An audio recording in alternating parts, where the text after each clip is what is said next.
پاکستان بھر میں رمضان المبارک کی تیاریاں زور و شور سے جاری ہیں۔ مرکزی رویت ہلال کمیٹی کے مطابق پہلا روزہ 2 مارچ 2025 بروز اتوار کو ہوگا۔ رمضان کے آغاز کے ساتھ ہی بازاروں میں رش بڑھ گیا ہے، تاہم مہنگائی میں اضافے نے عوام کی مشکلات میں مزید اضافہ کر دیا۔ روزمرہ استعمال کی اشیاء کی قیمتیں آسمان سے باتیں کر رہی ہیں اور عوام مہنگے داموں خریداری کرنے پر مجبور ہیں۔ مارکیٹ میں اشیاء خورد و نوش کی نرخوں میں نمایاں اضافہ دیکھنے میں آ رہا ہے۔ مرغی کا گوشت 700 روپے فی کلو تک پہنچ گیا ہے، جبکہ بکرے کا گوشت 2700 روپے فی کلو اور گائے کا گوشت 1200 روپے فی کلو فروخت ہو رہا ہے۔ چینی 124 روپے سے بڑھ کر 160 روپے فی کلو تک جا پہنچی ہے اور آٹے کا 20 کلو کا تھیلا 3200 روپے میں دستیاب ہے۔ رمضان میں افطاری کا لازمی جز سمجھی جانے والی کھجوروں کی قیمتیں بھی بڑھ گئی ہیں۔ اجوا کھجور 2800 سے 2500 روپے فی کلو، مدینہ کھجور 1200 روپے کلو اور مقامی کھجور 750 روپے فی کلو میں فروخت ہو رہی ہے۔ اسی طرح پھلوں کی قیمتوں میں بھی اضافہ ہوا ہے،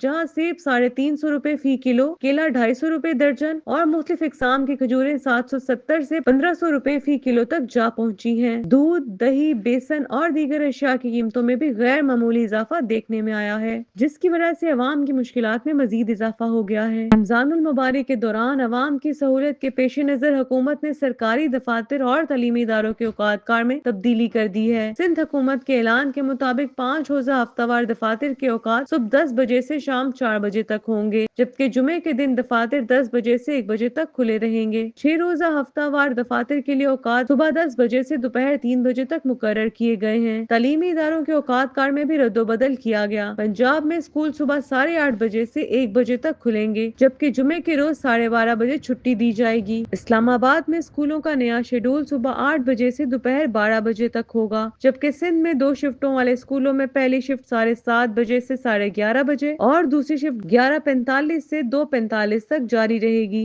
مہنگائی کی بڑھتی ہوئی شرح کے باعث عوام کی پریشانیوں میں اضافہ ہو رہا ہے، جبکہ منافع خوروں نے رمضان کا فائدہ اٹھاتے ہوئے قیمتوں میں بے تحاشا اضافہ کر دیا ہے۔ حکومت پنجاب نے 30 ارب روپے کے نگہباں رمضان پیکج کے تحت 52 یوٹیلیٹی اسٹور پر اشیاء رعایتی نرخوں پر فراہم کرنے کا اعلان کیا ہے، لیکن شہریوں کا کہنا ہے کہ کھلی مارکیٹوں میں قیمتیں کنٹرول سے باہر ہو چکی ہیں۔ عوامی حلقوں کی جانب سے حکومت سے مطالبہ کیا جا رہا ہے کہ وہ قیمتوں کو کنٹرول کرنے کے لیے سخت اقدامات کریں تاکہ رمضان کے بابرکت مہینے میں روزے داروں کو ریلیف مل سکے اور وہ عبادت پر توجہ مرکوز کر سکیں۔